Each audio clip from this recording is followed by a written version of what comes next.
Hello, this is Angelia, and you are listening to or watching the podcast Why You Do What You Do. The podcast talks about human development and psychology to help you figure out a little bit more about why you do what you do, maybe. And last time, we were talking about, transitions to college, and how, that is a time that's different for you because in grade school, it's a very structured environment. Whereas in college, it's kind of all up to you. If you don't want to go to class, you don't have to. There's nobody saying, "Yeah, you're getting a tardy, you're in time." No, if you just don't do your work, then you have chosen to flunk out for yourself.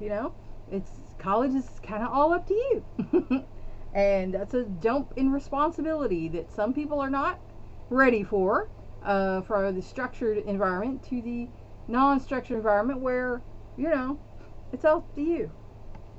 So we're going to pick up on that again.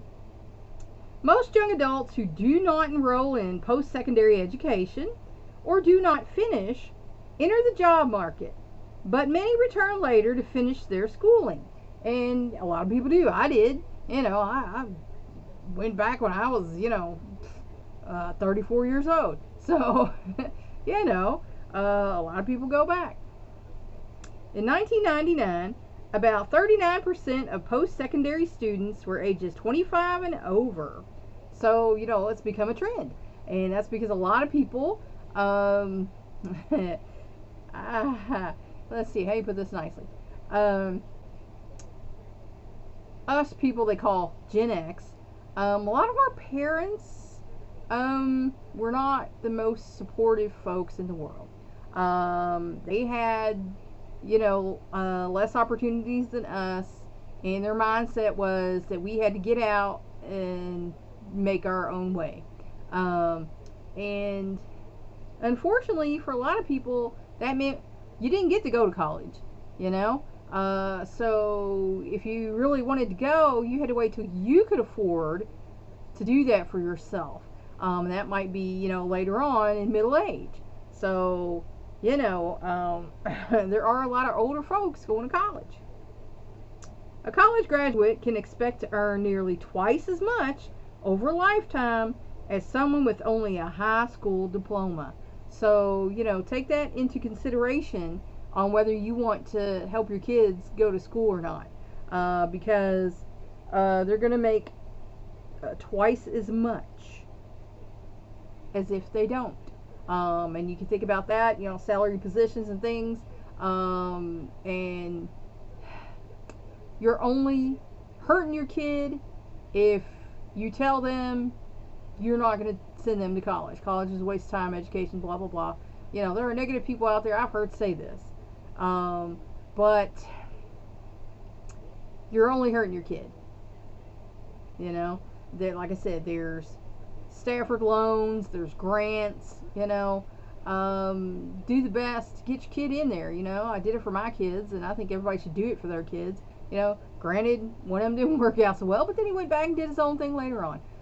He had maturity issues, which, goes along with some of his, mental disability. So,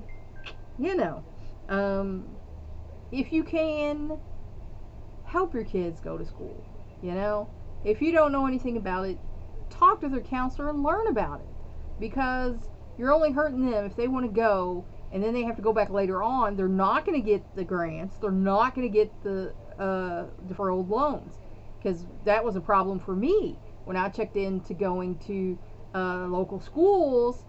I couldn't get that because I was an adult. I wasn't coming right out of high school and having the grants and things that they do around here. Now, I don't know if it's like that in all states, but that's how it is here.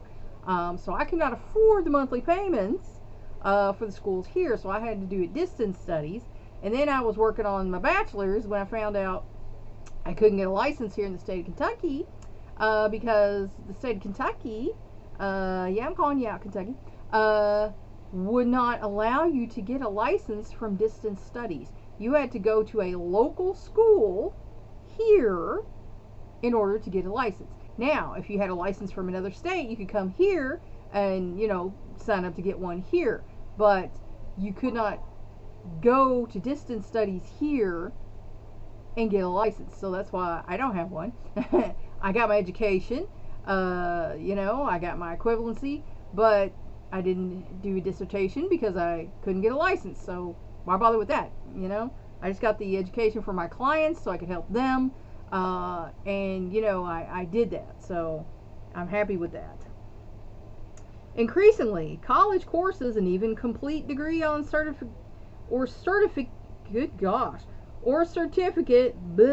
programs are available by distance learning, which I did and one of my sons did, in which instructor and student are separated by space and sometimes by time.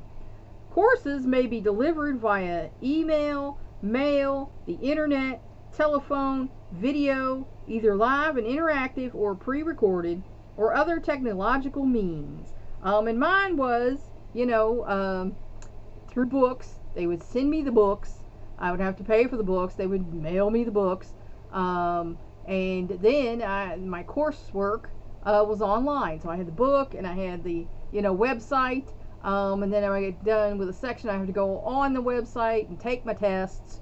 And then I would have to talk to, I had to have a proctor.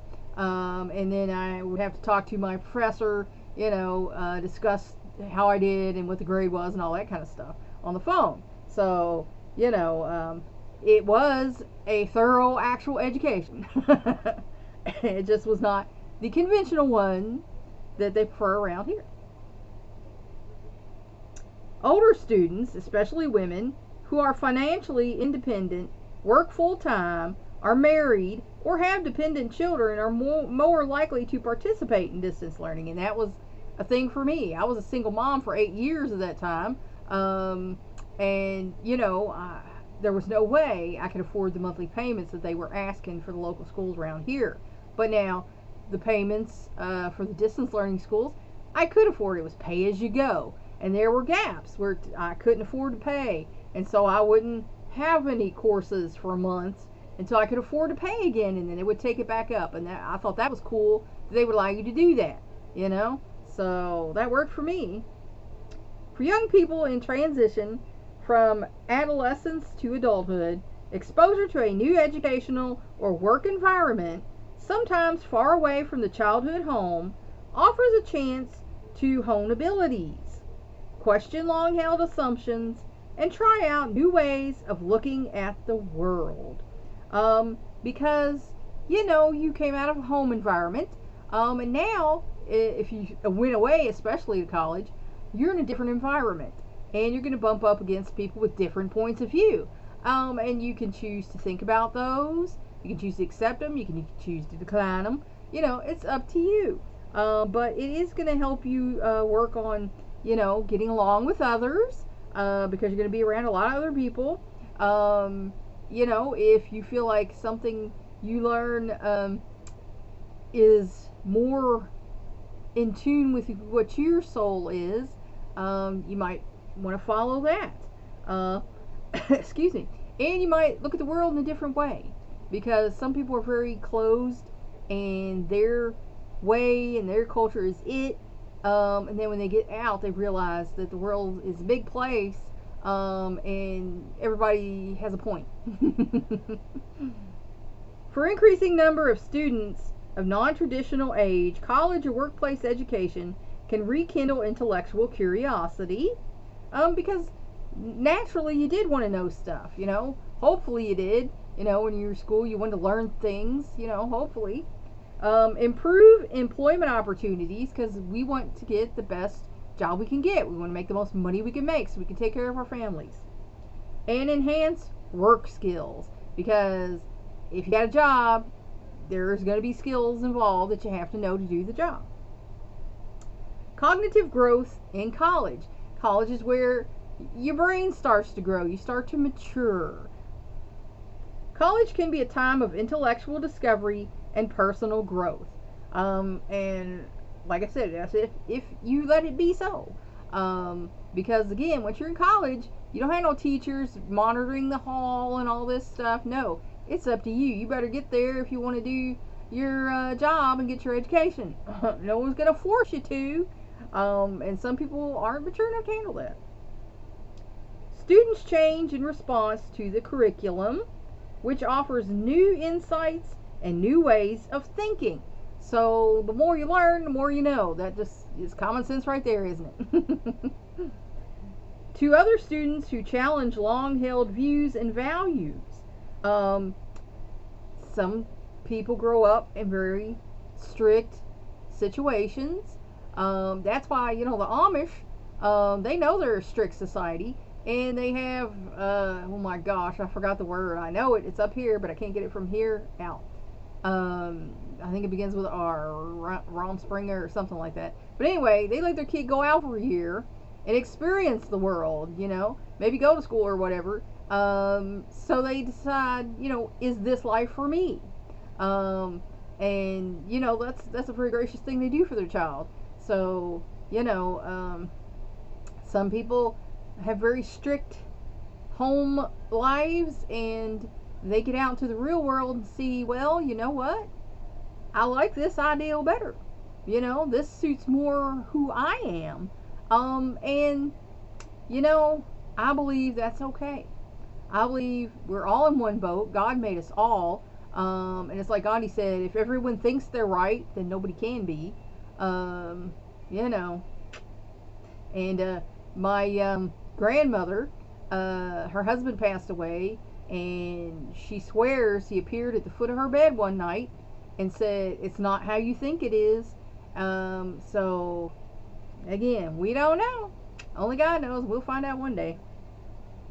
To the student culture, which is different from the culture of society at large, because you're still in a situation that's kind of like high school, only not as structured. It's your alma mater. You're supposed to have pride in your school, and it's still not quite the adult world, but it's a step up. And to faculty members who provide new role models, because we all remember the teachers. I'm friends with several of the teachers that I went to school with, and one of my son's teachers, because they were new role models to me. They were people who stood for their beliefs. One of them was a Christian teacher in a pretty liberal school.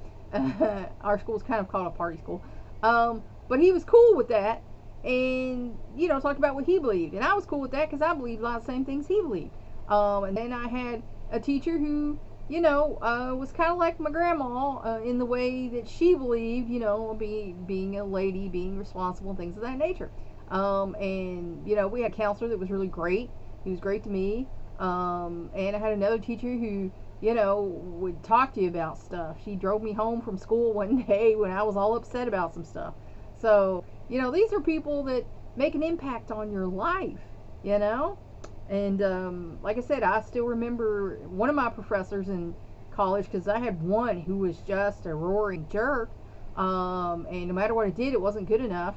And then I had this one lady, and she was great. She was great. I was having a problem wrapping around my head around a few concepts, and she was explaining things to me and stuff, and that makes a difference, because if you're trying to teach someone something, it's better to teach them in a way they can understand and to talk them through it. It's useless to be a jerk to people and insult people, and think they're going to learn anything from you. They're not. The choice of a college major can represent the pursuit of a passionate interest or a prelude to a future career. And I know plenty of people who change majors. They go in thinking, I want to do this one thing, then they get a taste taking the class of another thing and say, oh, well, you know what, I've changed my mind, I want to do this other thing, and they pursue the other thing. And that's fine, because that piece led you to this piece. It's all fitting together. And that's going to help you figure out where you want to go. It also tends to affect thinking patterns. In a longitudinal study of 165 undergraduates, freshmen majoring in the natural sciences, humanities, and social studies showed improvement in everyday reasoning by their senior year. So these subjects help them to think. It helped them to, be able to reason out things more effectively. So, that's a good thing. But different courses of study promoted different kinds of reasoning. So, every time you're studying something or learning something, it's teaching you something in one area or another. And all, disciplines are not equal. Training in the social sciences led to a gain in statistical and methodological reasoning, the ability to generalize patterns. So in those, you can start seeing patterns, and that is something, especially if you're going to study psychology like I did, you have to be able to see patterns in people, and learn about their behavior. And then you can say, well, I'm seeing a pattern here. This kind of behavior could be because of this, that, or the other thing. And of course, it's not ethical for you to tell them. They have to ask. But it's definitely helpful. Students majoring in the humanities and natural sciences had better conditional reasoning, formal deductive logic, like that used in computer programming and mathematics. So, that was helpful, I'm sure, to them if they were going to be computer programmers or math teachers or scientists where they had to use a lot of math. These two groups also improved in verbal reasoning, the ability to recognize arguments, evaluate evidence, and detect analogies. And that will help you, navigate relationships, or if you want to go into politics, that can be helpful. Beyond improvement in reasoning abilities, the college experience may lead to a fundamental change in the way students think.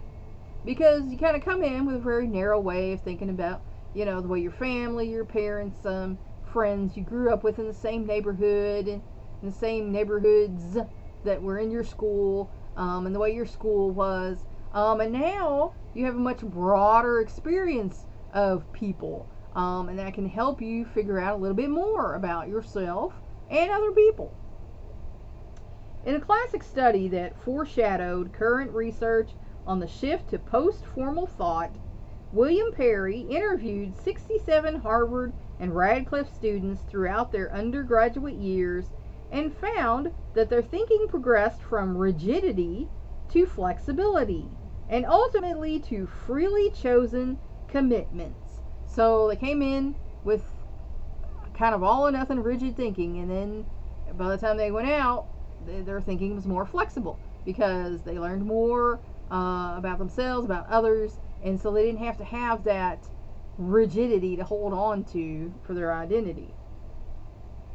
Many students come to college with rigid ideas about truth. They cannot conceive of any answer but the right one. And that's rigid thinking, that everything you believe is right, and everything other people believe is wrong. Because that's not reality. As students begin to encounter a wide range of ideas and viewpoints, said Perry, they are assailed by uncertainty. And that's the goal, because if something challenges your beliefs, then you're uncertain. Oh, well, maybe they have a point. And that leads you to thinking, and you might think that's bad.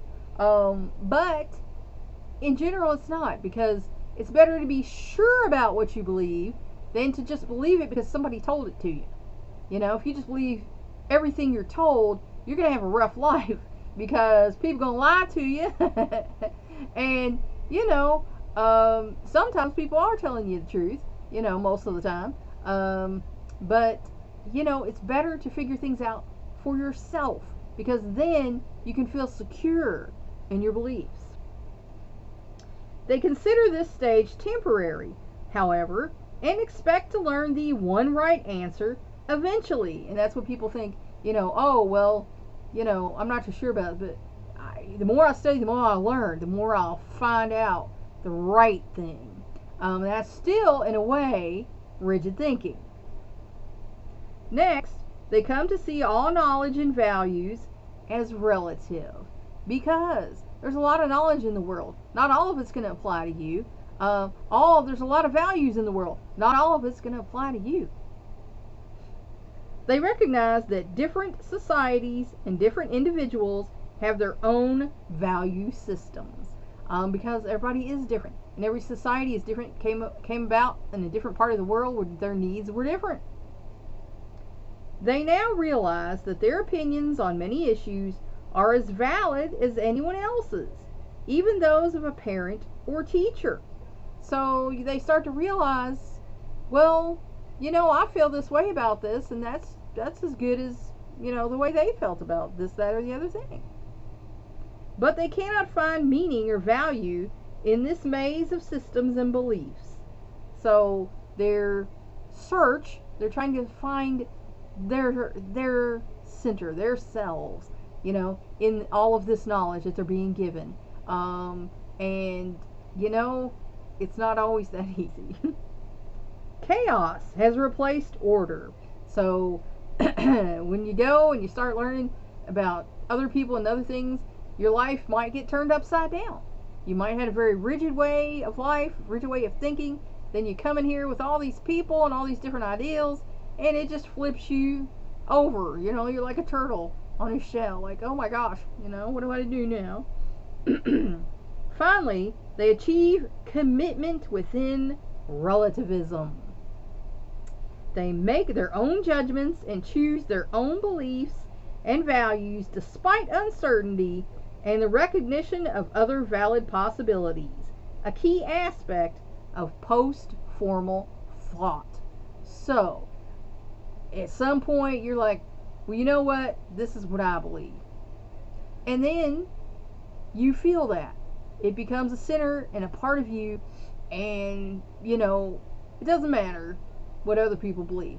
But it came about through flexible thinking, that you are willing to accept and examine these other ways of being. And that's important, because that means you've now surpassed the rigidity, of thinking, and you're in a more flexible mindset to where, you might be able to accept some other points of view on things. And that's part of being an adult and being mature, and definitely on post-formal thought. Can college students be taught to use post-formal thought? Sinnott has developed specific methods for doing so, and that's a scientist. Jointly creating a grading system, brainstorming ways to design a research project, debating fundamental questions about the meaning of life, presenting arguments in a mock courtroom trial, and trying to find several explanations for an event are a few of many ways instructors can help students to recognize that there is more than one way of examining and solving a problem. So, if you ever had a teacher that did one of these in your classroom, that's what they were trying to do, is trying to teach you that there's more than one way to solve a problem. There's more than one way to do things. It's like I said about when your kids were little, they might want to do things a certain way, and you're tempted, you're like, no, this is the right way. But as long as it's getting done correctly, they can do things their way, what works for them, because we're all different and different things work for us.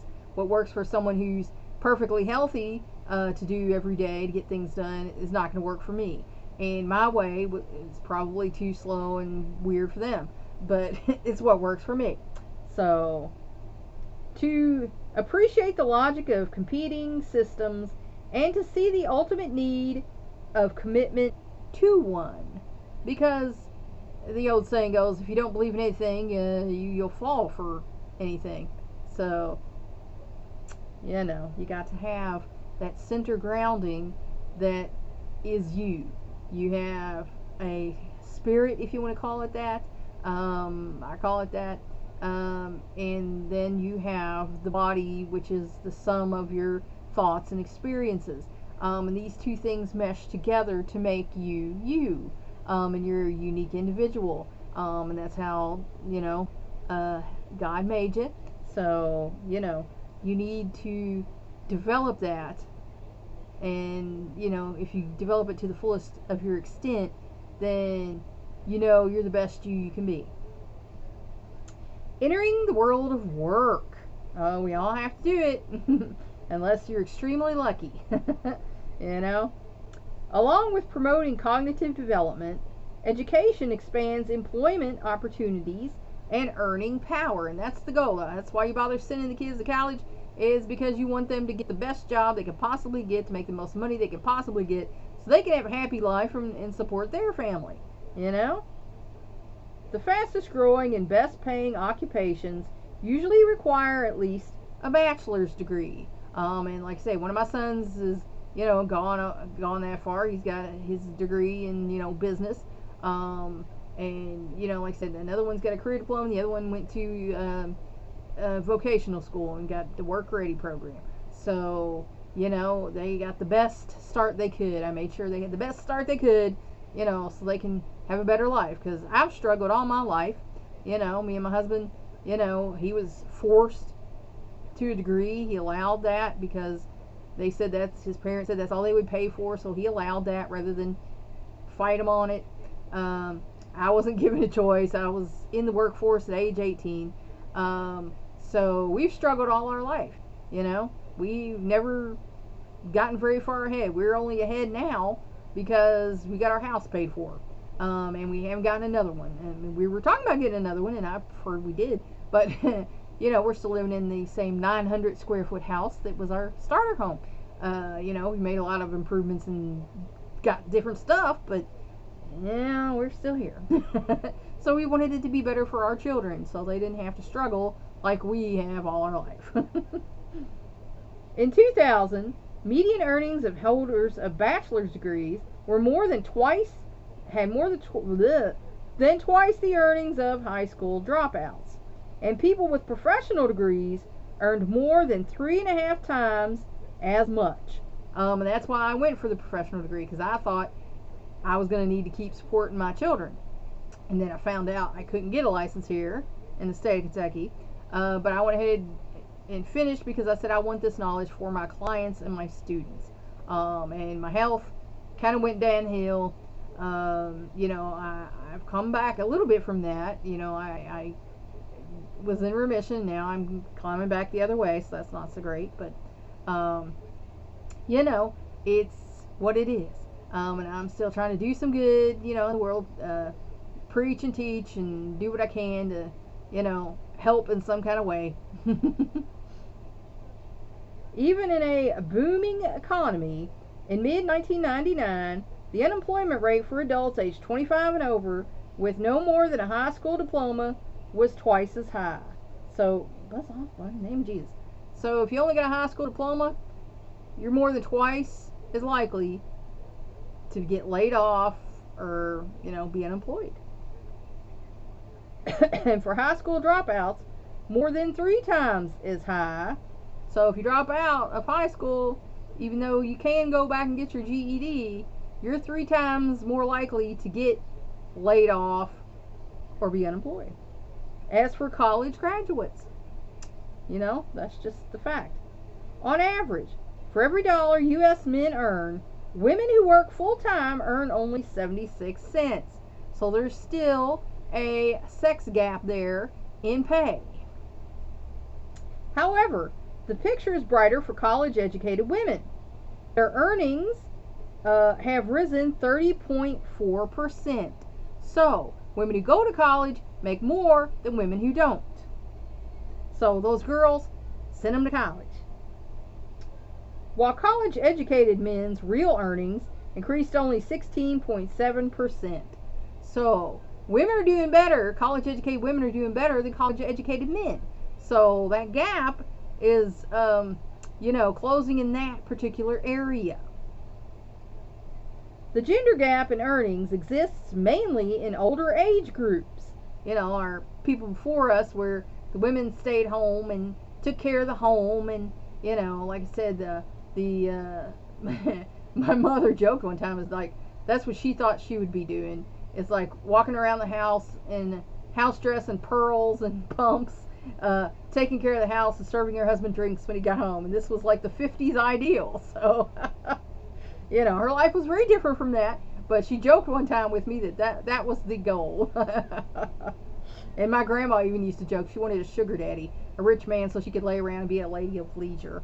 So that was their goals back in the day. And I think that's funny, that were just now coming to the point where they thought maybe they could have a life outside of being, a housewife and mom. Young women ages 20 to 24 earn nearly as much as their male counterparts. So the youngsters, that gap is closing. Suggesting that the gap may close as this cohort moves up in the working world. So, it's getting to be equal, because employers are figuring out there's not that big a difference between women and men. My mom was told at one of the jobs she applied for that he didn't hire women with kids because the kids would get sick and they'd have to miss work and all that stuff.